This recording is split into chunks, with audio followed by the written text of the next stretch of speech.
Jangan buru-buru, kita konfirmasi dulu. Apa sih sebenarnya EWS? Mas Ayu, Ya. apa sih EWS itu? Baik, Mbak Bia, terima kasih. EWS adalah satu sistem yang dibangun untuk memberikan peringatan dini kepada masyarakat tentang suatu ancaman bahaya berdasarkan informasi yang secara saintifik bisa dipertanggungjawabkan. Wow. Ya, tujuannya adalah mengurangi korban dan kerugian material yang ada di masyarakat. Secara pendek seperti Secara itu. pendeknya seperti itu. Iya. Secara agak panjangnya. Baik, secara agak panjangnya. Gini Mbak, kita bicara EWS sebuah sistem ya Mbak ya. Sistem. EWS kita tahu dari Early Warning System, yaitu sistem peringatan dini. Baik.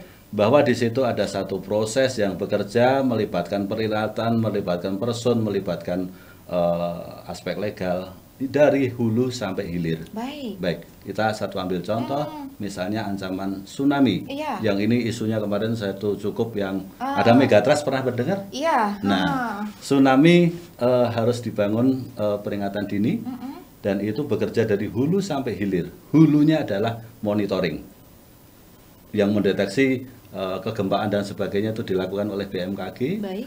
Menganalisa kegempaan itu akan berpotensi tsunami atau tidak itu oleh BMKG dikirimkan kepada Pemda termasuk TVRI Mbak. Oh, baik. Sebagai agen penyebaran peringatan yang sampai kepada masyarakat itu di sisi hilir bahwa goalnya adalah masyarakat bisa menyelamatkan diri dalam waktu yang cepat dengan cara yang tepat dan menuju arah yang benar. Goalnya adalah EWS itu masyarakat bisa terselamatkan. Oke, Ya. jadi intinya adalah itu ada peringatan dini Ya. yang disampaikan dari tadi ya komponen-komponen tadi, betul tadi kepada masyarakat lewat adanya seperti mungkin kayak TVRI bisa menyampaikan lewat siaran digital. Blocking, Oh. blocking message, Oh, baik. ya itu pernah membaca misalnya beberapa pemancar, beberapa studio broadcast harus secara perundang-undangan memang harus ikut merelay blocking signal, blocking acara. Ini ada ancaman tsunami, misalnya seperti itu. Oke. Nah, pernah ya? Pernah. Oke. Itu bagian dari TVRI berperan juga untuk menyebarkan peringatan.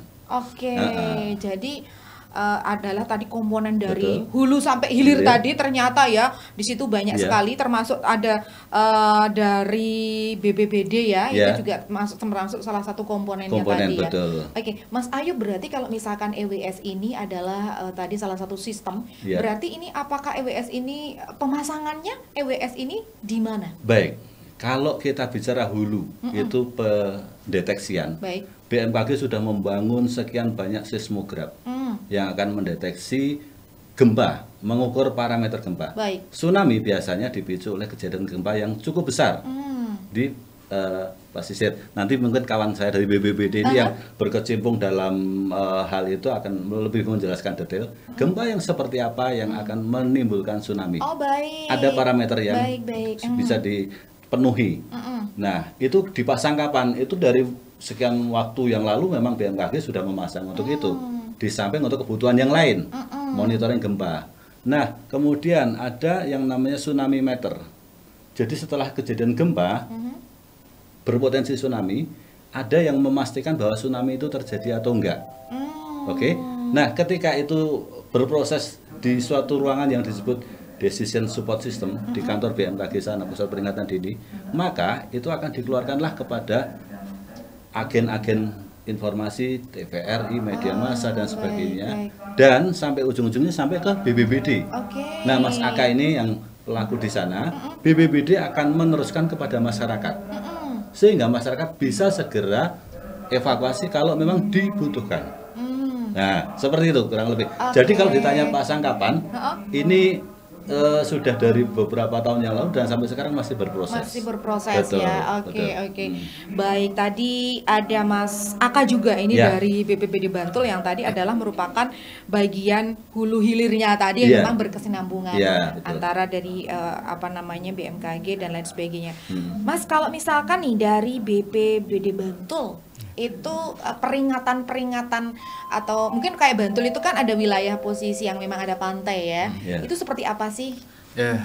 Terima kasih Mbak Mia. Jadi kalau berbicara tentang potensi ancaman bencana ya, jadi setiap wilayah itu kan punya ancamannya sendiri-sendiri. Benar, Jadi sebagai contoh kalau Sleman punya ciri khas Gunung Merapi gitu kan. Tapi kalau wilayah pesisir seperti Kabupaten Bantul juga punya potensi yang khas karena berhadapan langsung dengan Samudra Hindia gitu ya. Jadi kami punya potensi ancaman tsunami. Ya. Nah, selain itu di Bantul sendiri ada 9 dari kajian. Dari setiap daerah itu kan harus punya dokumen rencana penanggulangan bencana gitu ya. Jadi ada 9 potensi ancaman bencana di Kabupaten Bantul khususnya, yang salah satunya adalah ancaman tertingginya adalah tsunami dan gempa bumi. Ya, jadi tidak bisa dilepaskan ini antara gempa bumi dan tsunami. Nah, sedangkan untuk kesiapan Bantul sebetulnya sudah berproses cukup panjang seperti yang disampaikan Pak Ayub tadi. Jadi sebetulnya sejak pasca Aceh gitu ya Pak Ayub, pasca Aceh itu lah ya. Mulai penyadaran sejak pasca Aceh itu 2004 artinya itu diinisiasi dari SAR Lumba. Jadi SAR Lumba atau SAR Linmas di Pantai Parangtritis yang membuat sirine yang sifatnya waktu itu lebih sederhana. Intinya bisa membunyikan sirine gitu. Nah, kemudian penyadaran ini semakin kuat setelah gempa bumi menerjang Bantul 27 Mei 2006 yang kurang lebih 1 bulan lagi juga akan diperingati, refleksikan bagaimana gempa itu menyebabkan berbagai macam dampak gitu ya. Dari situ kemudian Bantul didampingi dari Jerman ya Pak, jadi JTZ saat itu gitu kan. Disadarkan bahwa perlunya pemerintah itu memiliki sebuah sistem terkait dengan ancaman tsunami itu. Baik itu peraturannya, pendelegasian kewenangannya, kemudian siapa yang akan membunyikan ketika ada ancaman tsunami, bagaimana beroperasi 24 jam kan tidak pilih-pilih ya bencana gitu kan harus Sabtu aja atau hari jam Minggu, kerja gitu ya nggak mungkin juga ya enak banget perlu adanya sebuah pengendalian operasi ya waktu itu rumpus dalop gitu. Nah, saya tambahkan lagi sedikit yang lebih memicu lagi 2006 ada tsunami di Pangandaran Mbak. Itu kan sampai ke Bantul juga. Nah, ini mungkin satu timeline yang itu memberikan wake up bagi Bantul untuk membangun. Nah, semakin kuat ini artinya ancaman berarti benar-benar nyata dibutuhkan ternyata. Nah, kemudian 2007-2008 itu dari dampingan tadi akhirnya ada kelompok kerja tsunami ya waktu itu sehingga memunculkan adanya sebuah sistem peringatan dini tsunami. Tapi yang paling mendasar sebetulnya bukan hanya alatnya saja. Tadi Pak Ayub juga sudah menyinggung sedikit bahwa yang paling penting itu adalah bagaimana masyarakat itu memiliki kesadaran dulu bahwa wilayahnya ini punya ancaman. Dan kemudian beberapa tahun berjalan gitu kan, ternyata dari berbagai macam kajian memang ya nyata itu kan, dari LIPI, dari ITB dan sebagainya bahwa di selatan Pulau Jawa ini sebagian besar adalah wilayah paleotsunami atau bekas dari endapan tsunami pada zaman dulu. Pembangunan Bandara Y itu juga ternyata waktu dilakukan pengkajian ternyata di sekian meter juga ada ini pasir gitu kan, ada jasa-jasa terenik yang di dalamnya, artinya memang pernah terjadi tsunami di masa lalu. Baik. Nah, itu semakin menguatkan untuk bagaimana lebih memperbarui terus dan dari kita bukan mensikapinya dengan kepanikan, tapi dengan sebuah kesiapsiagaan. Nah, di sisi pemerintah daerah membangun hilirnya, Mas Aka ini dilengkapi juga dengan satu payung hukum bagaimana dia bekerja. Karena tugasnya Mas Aka dan kawan-kawan berat. Dia harus setiap saat bisa membunyikan red button, tombol alarm yang itu akan berbunyi di seluruh pesisir, Mbak. Padahal itu tidak mengenal waktu tadi tidak mengenal waktu dan tidak boleh disalahkan. Karena ini bekerja sesuai dengan SOP. Baik. Nah, itu harus disiapkan SOP-nya. Kapan dia membunyikan? Ada dasar hukumnya. Harus dikuatkan dengan perlindungan surat sehingga ketika dia membunyikan tidak terjadi, tidak disalahkan. Karena berhadapan dengan tsunami adalah berhadapan dengan ketidakpastian. Itu yang kita pegang, tapi kita tidak boleh panik, harus secara berpikiran jernih, kita harus membangun itu, kesiapsiagaan itu salah satu di antaranya adalah dengan membangun peringatan dini. Nah, karena ini ya Pak Ayub, Ya. kewenangan untuk membunyikan sirine itu sebenarnya kewenangannya bupati ya. Betul. Nah, Oh, jadi baik. kepala daerah lah, Kepala kepala daerah. daerah. Ya, kan tidak mungkin nih Pak Bupati sibuk kemana harus memantangi apa namanya layar informasi gempa peringatan kan tidak. Makanya ada pendelegasian kewenangan. Baik. Nah, di Bantul Sudah ada payung hukumnya sudah ada. ya, Jadi sudah ada payung dengan adanya hukumnya. perda, kalau di Bantul sampai ke jadi Ada perda, perdanya. tidak hanya sekedar peraturan bupati itu, tapi lebih kepada peraturan daerah karena ini juga terlibat juga dari sisi legislatif gitu ya. DPR juga punya apa namanya kepedulian sehingga ini yang kemudian di Bantul dikuatkan untuk itu. Dan mungkin kalau saya boleh cerita, Bantul satu contoh baik yang memang sudah melengkapi itu semua, bisa dikonfirmasi nanti dalam beberapa kesempatan, mungkin lebih jauh dielaborasi di sana bagaimana 247 bekerja. Saya kadang-kadang dulu ketika kita terlibat dalam membentuk 247 ini, bagaimana memastikan 247 bekerja, malam-malam kita telepon, Mbak. Iseng-iseng gitu, yang di ruang piket itu ada yang bangun nggak? Oke. Iya, artinya dengan apa namanya ya, kita membuat satu simulasi lah, kita telepon gitu, apakah mereka wake up atau mereka ya Cuma sekedar menjalankan. ada di tanda tangan. Nah, kalau bicara tanda tangan, waktu itu teman-teman saya sangat menghargai mereka, ini sangat militan. Baik. Dari sebuah lembaga yang tidak tahu, yang penting dia mau mendedikasikan untuk 247 beroperasional, sampai sekarang alhamdulillah ya ada imbal balik yang bisa didapatkan. Sebentar Mas Ayub, sebutan 247 apa itu? 247 24 jam 7 hari. Oh, itu dia, kita baru tahu. Oke. Tadi Mas Ayub Ya. 247, Ya, ya, ya. 247. Ya, ya, oke. Angka apa ini? Oke, 24 jam 7 artinya beroperasi 24 jam 7 hari 365 hari. Non-stop. Ya, Non-stop. makanya di Ya. bencana itu kan ada istilah kalender BNPB atau BPBD itu tidak ada tanggal merah gitu kan, semuanya hitam ya. Hitam semuanya ya. hitam. Tidak mengenal mau mohon waktu maaf ya, di mana, mau malam, lebaran, siang. Iya, mau apa semua betul. tetap harus. Betul. Oke. Dan itu nanti bisa dikonfirmasi. 24 jam 7-nya di berapa nomor teleponnya? 0274 646 2100. Oke. Itu kedaruratan. Oke. Apa namanya? Bisa dipastikan 24 jam operasional kalau di luar negeri seperti 911. Wah. Nah, Oke. itu berkah yang didapat karena tsunami ini kan belum tentu terjadi, Mbak. Bahkan kita berharap tidak Semoga terjadi. sih ya tidak akan terjadi. Tapi teman-teman yang bekerja itu mendedikasikan untuk penanggulangan bencana yang lain.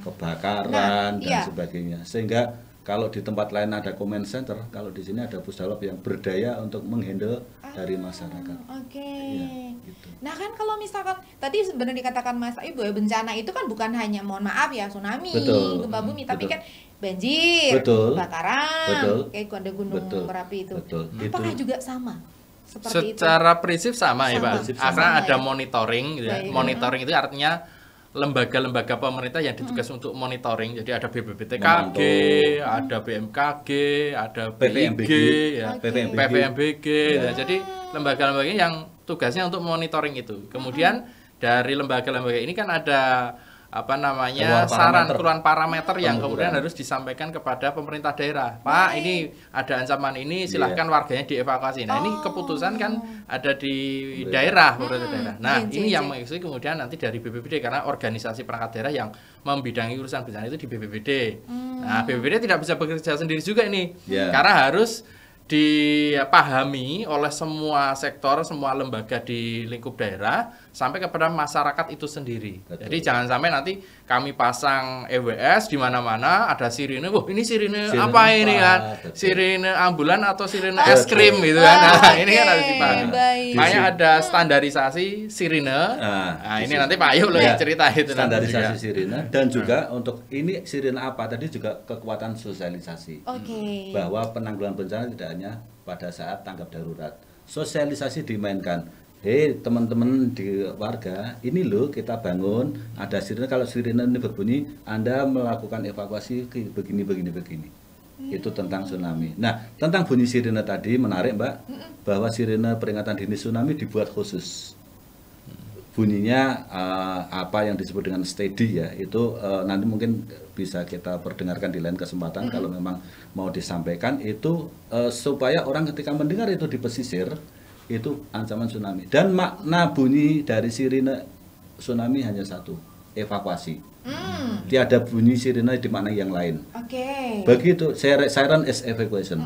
Bunyi sirine artinya perintah evakuasi untuk ancaman tsunami. Oke. Ya, gitu. Ini sebuah bunyi yang sudah standar disepakati seluruh Indonesia. Seluruh Indonesia. Betul. Oke. Dan itu spesifik. Sama nggak bunyinya tsunami, banjir untuk apa namanya gunung berapi kayak gitu? Yang sudah standarisasi yang untuk tsunami. Yang gunung berapi sudah. rasanya belum. Oke. Jadi berbeda dengan sirine ambulan, sirine pemadam itu bunyinya berbeda. Berbeda gitu, Pak. ya, karena kalau kita ngomongin sirine itu di jalan kan banyak Banyak. ya. Sampai bakul es krim tadi Iya.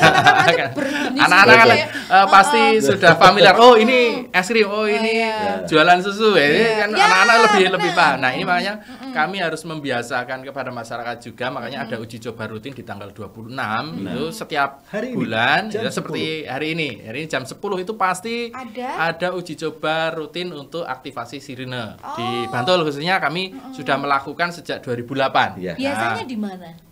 Dari aktivatornya itu di BPBD. Oke. Jadi tombol aktivatornya itu di BPBD, kemudian disebarluaskan ke 29 titik yang ada di sepanjang pesisir Kabupaten Bantul. Dan ini yang lebih menarik lagi sebetulnya kalau penggiat kebencanaan melihat dari sirine Bantul ini terintegrasi. Jadi kami sebut namanya Bantul Integrated Siren System. Nah, integrasinya itu seperti apa sih? Karena kami integrasikan dengan fasilitas publik di masyarakat. Karena kalau yang paling dekat dengan masyarakat itu kan titik-titik ini sound system. Misalnya kalau sekarang ya masjid, Tempat dulu ibadah, ada ya. tempat ibadah, gereja ada ya, ada. Pak Ayub. Jadi bahkan ketika nanti di tempat tersebut ada pengelola wisata, ada sound system halo-halonya Public itu, address. itu kalau diintegrasikan dengan sistem ini sudah bisa. Jadi ketika ada ancaman itu langsung bunyi. Gitu. Jadi mudah diaplikasikan, biayanya juga perawatannya sebetulnya mudah dan kemudian ini di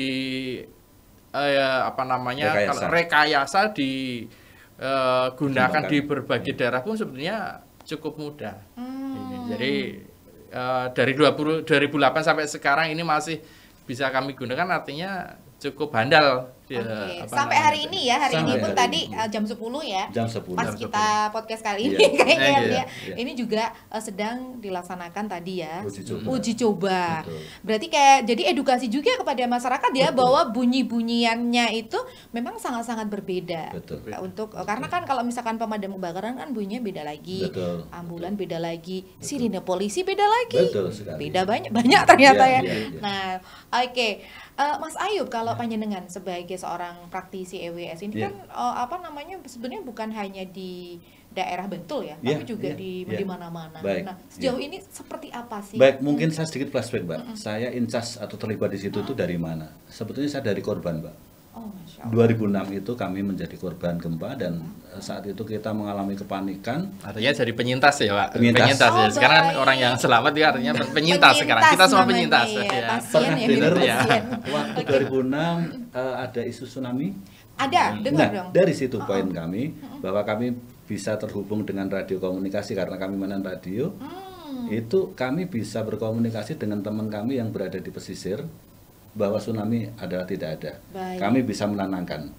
Dari situ kami bisa, oh iya kalau begitu teknologi ini bisa dikembangkan untuk pembunyian sirine. Kenapa tidak disampaikan secara otomatis ketika kita ngomong di HT, alat komunikasi yang sangat jadul itu, bisa sampai didengarkan oleh seluruh masyarakat kampung sekitar. Dari situ. Nah kemudian tadi Mas Aka perjalanan ada kelompok kerja tadi di Bantul, ada pendampingan dari Jerman melalui Kemenristek, itu namanya peningkatan kapasitas lokal. Nah saya di situ incas terlibat di dalam kelompok kerja dari sisi teknologi sederhananya. Kita kembangkan tadi seperti yang diceritakan Mas Aka. Prinsipnya saat itu kita belum tahu bahwa peringatan dini tsunami itu bekerja seperti apa. Kita hanya tahu bahwa harusnya sirine dibunyikan dari tempat yang aman.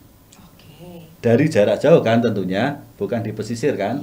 Kalau Mbak Mia tahu biasanya sirine kalau dibunyikan harus datang, gimana kita berarti mendatangi bahaya kan. Benar. Sesederhana itu.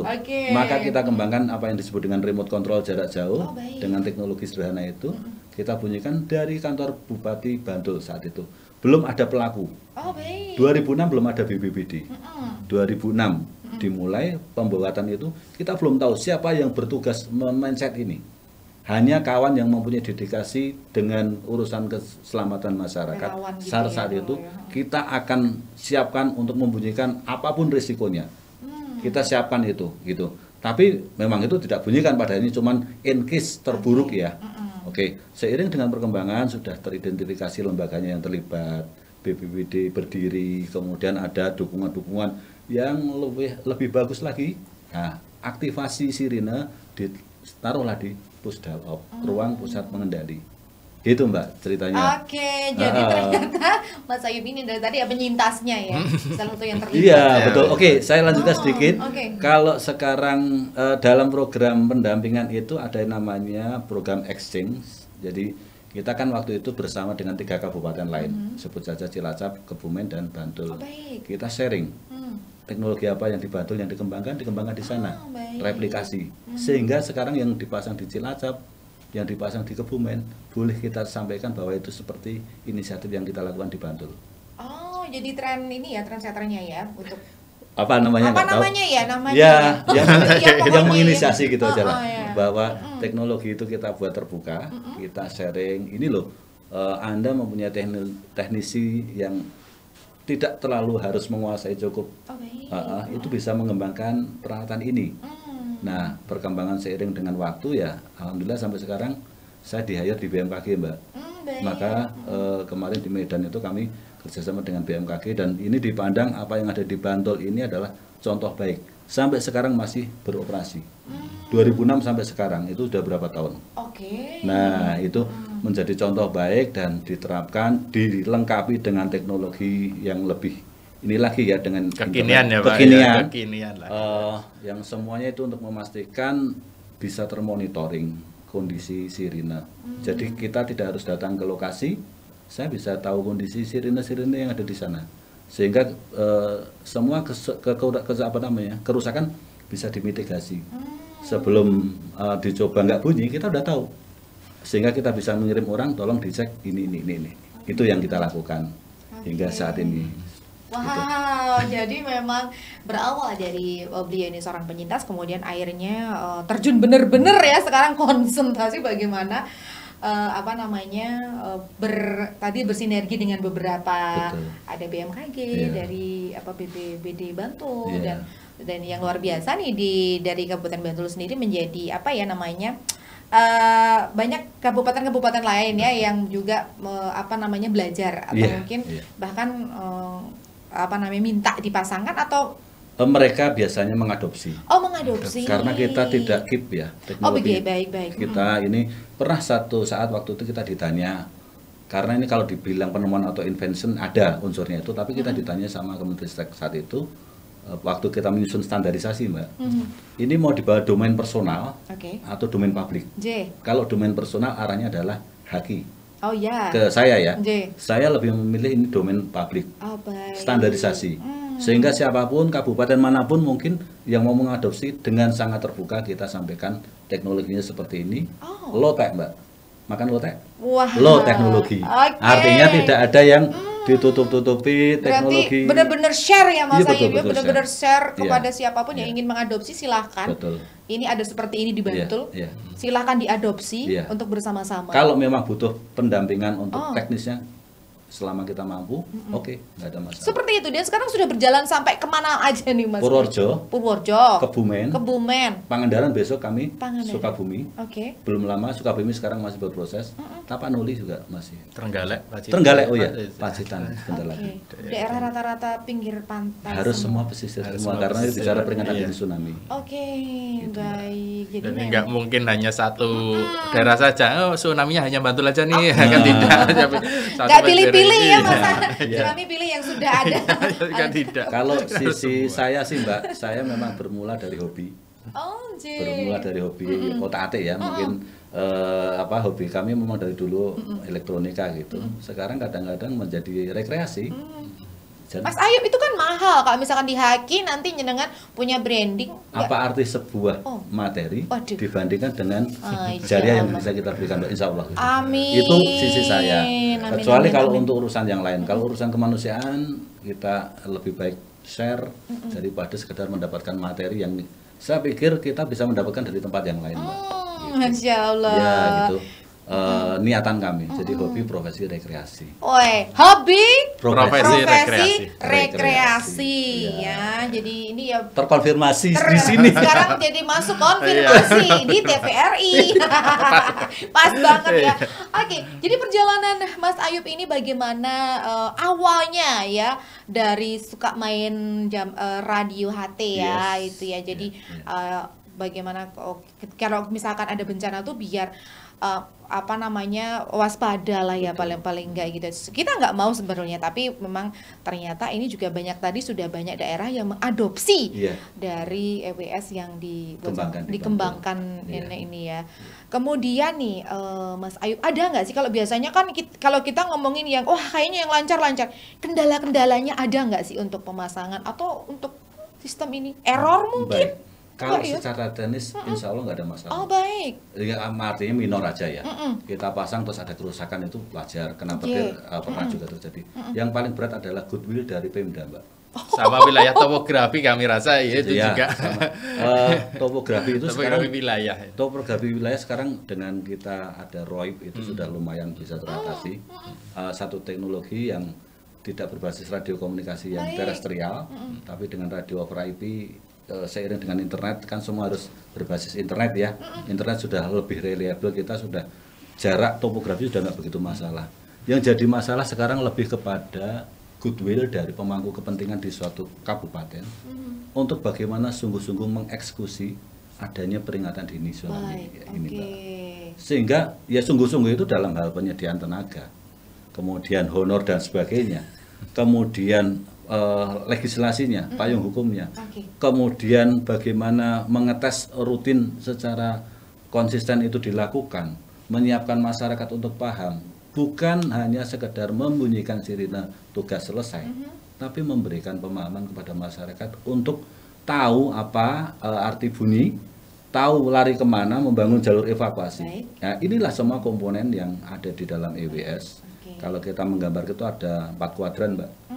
Monitoring, kemudian pengambilan keputusan, kemudian diseminasi informasinya, dan goalnya adalah masyarakat yang merespon, tahu harus kemana menyelamatkan diri. Bukan hanya sekedar alat, tapi di sini adalah kesinambungan tadi antara bagaimana dari pihak pemangku dari pemerintahannya, kemudian dari juga masyarakatnya, ataupun dari teman-teman atau seperti praktisi EWS dari Mas Ayub ini. Juga public sector, juga media massa. Itu banyak sekali yang terlibat. Kalau memang nanti ada kajian itu, saya pikir kita bisa membedah dengan checklist siapa yang terlibat di komponen-komponen itu. Oke, luar biasa ya Mas Ayub, Mas Aka. Terima kasih sekali. Sama-sama. Untuk obrolan yang mungkin saya juga baru pertama kali loh ngobrol-ngobrol tentang EWS. Luar biasa ternyata. Padahal ini kalau misalkan ini menyangkut kehidupan juga, hidup dan mati seseorang loh, pasti kita itu keselamatan ya, yang pasti ya, keselamatan yang mungkin agak kita tidak kesampingkan. Yang pasti kalau ke pantai ya piknik, jajan gitu ya. Padahal hal yang penting seperti ternyata ada Mas Ayub, ternyata ada Mas Aka yang siap menjaga kita di mana saja dan kapan saja. Apresiasi yang luar biasa buat beliau berdua ya. Terima kasih untuk kedatangannya di kesempatan kali ini. Insya Allah nanti kita bisa ketemu lagi di lain kesempatan. Dengan senang hati. Siap. Baik, demikian obrolan kita di kesempatan kali ini. Jangan buru-buru, kita konfirmasi dulu.